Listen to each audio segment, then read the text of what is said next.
get your flowers. By George, your speech was hideous. Oh, you can't recommend a poor girl for speaking. I'm a good girl, I am. No, Higgins, leave the poor girl alone.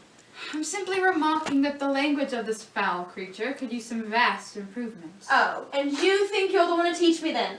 Why, yes, this is Professor Henry Higgins, the most renowned phonetics instructor in all of England. Well, that don't mean nothing if you ain't willing to treat a lady proper, it ain't. How I treat a filthy common girl off the streets proves nothing of my profession. Oh, so you think you could teach me then? Alright, you got yourself a deal then. When's your first lesson? No, I never said... That sounds like a wonderful idea. Come in tomorrow at 8 to make good on that deal of yours. Alright. Fine, but if only to prove to all of England that I can take filth like this and turn her into a lady. Oh!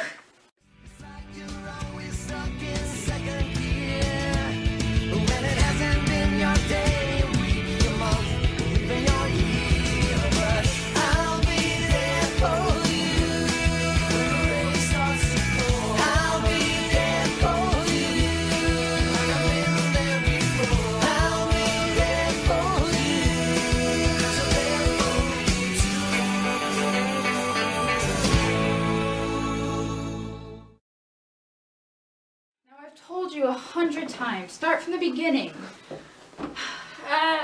No, I can't do it. It's so silly. You came to me wanting to speak, you simple-minded twit. Higgins, what on earth are you teaching the poor girl? How to cry, her alphabet, I suppose. What does it look like? Honestly. I'd like to apologize for his behavior. Surely he doesn't mean that. Alright. Thank you. If you would be so kind. All right, one more time, Liza, from the top. And please do make an effort. Right. A, B, C. Stop! Liza, what have I told you? Repeat after me. A, B, C, D, and so on. It's not that difficult. Can't you hear any difference? I can't help it. It all sounds the same to me. Well, learn, you squashed cabbage leaf, and don't expect results until you do. Higgins! What have I gotten myself into?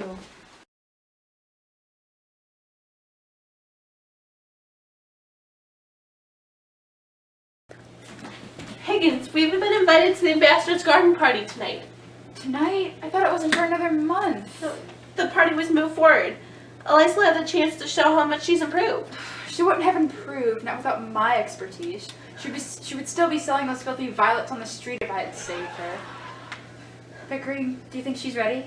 Why, of course she's ready. She spent the last 3 months preparing how to speak because of you.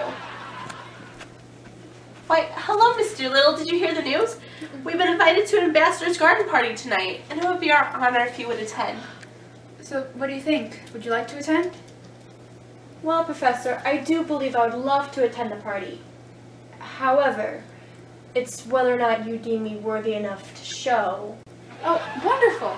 Pickering, just think of all the notice we'll receive when the ambassador and his company find out that I've taken a common girl straight off the streets of London and transformed her into a lady.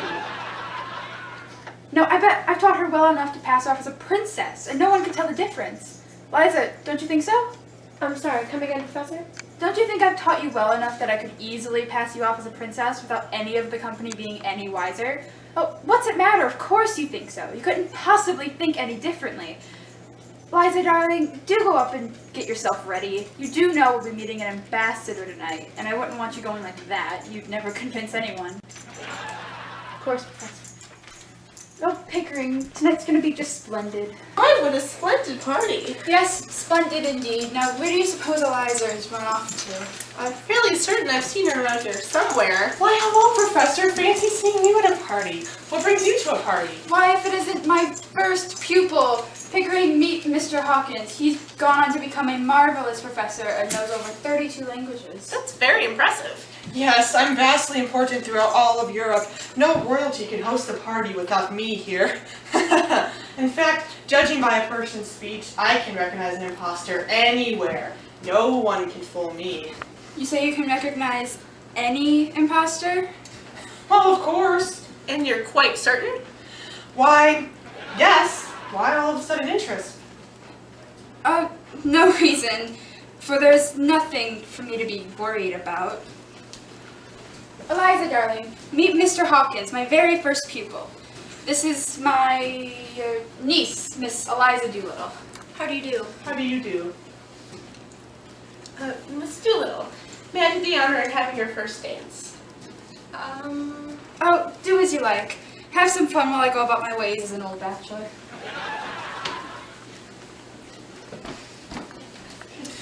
Professor, you must go meet the ambassador. He will be so delighted to meet the one who taught me everything I know. Of course, all the basics at least. I'd like to think of myself as coming a long way since the time of when you were my tutor.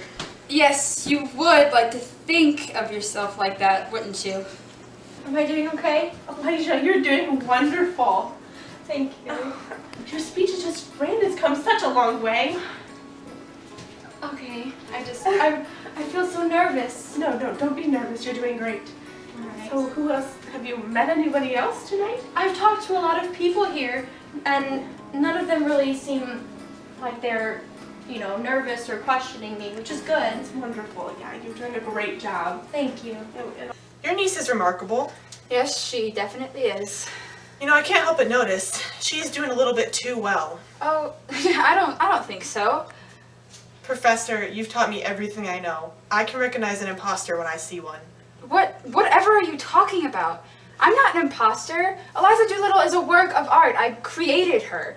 So she is an imposter. No, that is not what I'm saying. You should have seen her before I brought her in. She was pathetic. Calm down, please. No, I will not have you belittle the work I've done. Oh, wipe that look off your face. You know it's true. You would still be on the streets if I hadn't saved you. Eliza, stop.